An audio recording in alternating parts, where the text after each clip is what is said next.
You know how to get back in control when you're feeling totally out of control? Listen, those voices in your head, the anxiety, the self-doubt, the low self-esteem, those negative voices are constantly trying to get your attention. They are clamoring to say something that would get you to go, oh no, look at that. Oh no, I have to deal with that. Oh no, what's that? Right? They are just trying to say stuff to get you to do that. Now, what happens is those things sound really logical. You're out of control. You might lose.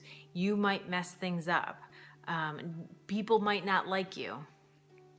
Now, it sounds really logical. They sound really horrible, and you don't ask much about it because they have you at hello. They have you at it's awful, and you stop asking. But the things that they're saying, the things that these negative voices are saying, are actually nonsense. And the reason why we know that they're nonsense is because they don't make sense if you think about them. So let me give you an example because you have to see it through an example. So if you're mad at someone you love and you want to tell them that they hurt you, but you are afraid that they'll be mad at you.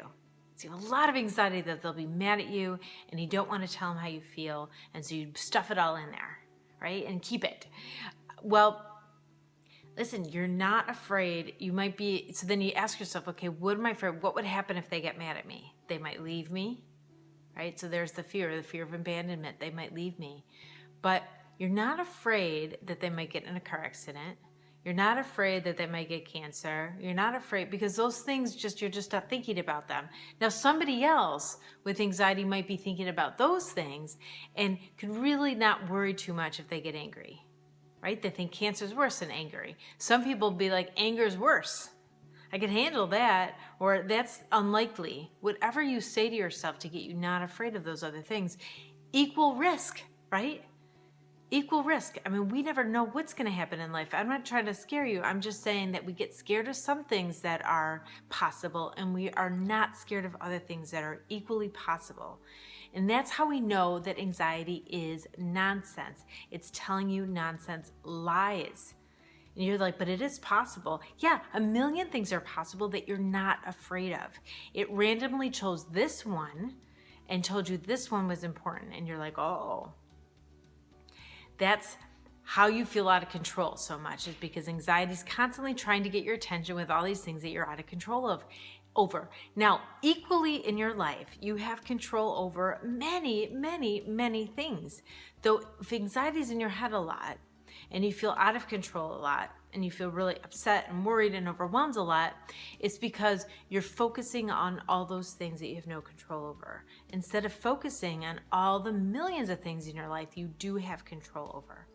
Your attention is here instead of here. So you're going to feel out of control because you are giving your mind to a lot of those things.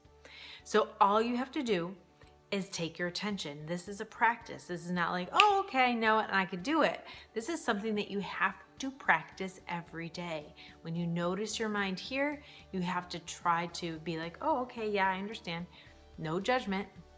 And you have to take your mind over to something that you have control, some task at hand, something that has to do with, a purpose, some way to contribute to others, some way to, clean, organize, plan, some kind of action that you could take right now that you could feel in control of. That's why a lot of people, when things feel out of control in their life, they might clean because they have something that they have control over. And that feels much better, and it settles them down a little bit when you clean your house up a little. So that's why. So you want to focus on something you do have control over, and you'll start to notice that there's a lot more things in your life you have control over than you think that you do. A lot more, because you've been focusing so much about everything that's been out of control. You just haven't noticed this stuff, but it is there. It is very powerful. It is very wonderful. It will be life-giving for you, and it will be awesome. It'll help you feel in control of your life. I want you to write them down. I want you to start to write those things down, because that will be an extra step of helping you get it in your mind, helping you pay a lot of attention to that. right? Write it down like a list of to-do things. So you could see them, so you could cross it out, so you could refer to it. And then you'll feel a lot more in control of your life. People who write to-do lists feel more in control of their life than people who don't. They actually get more stuff done too. So do it. All right, thanks so much. Again, I'm Jodi Amen. I'm so glad that you watched this video. Please like and share it. So many people need to hear this message and feel more in control of their life, because when they feel out of control, they don't feel good. And you could come on over to jodiamen.com for more articles and videos on how to open your heart and overcome fear and feel better in your life. I'll see you soon. And in the meantime, be present and let that you want to be shine through.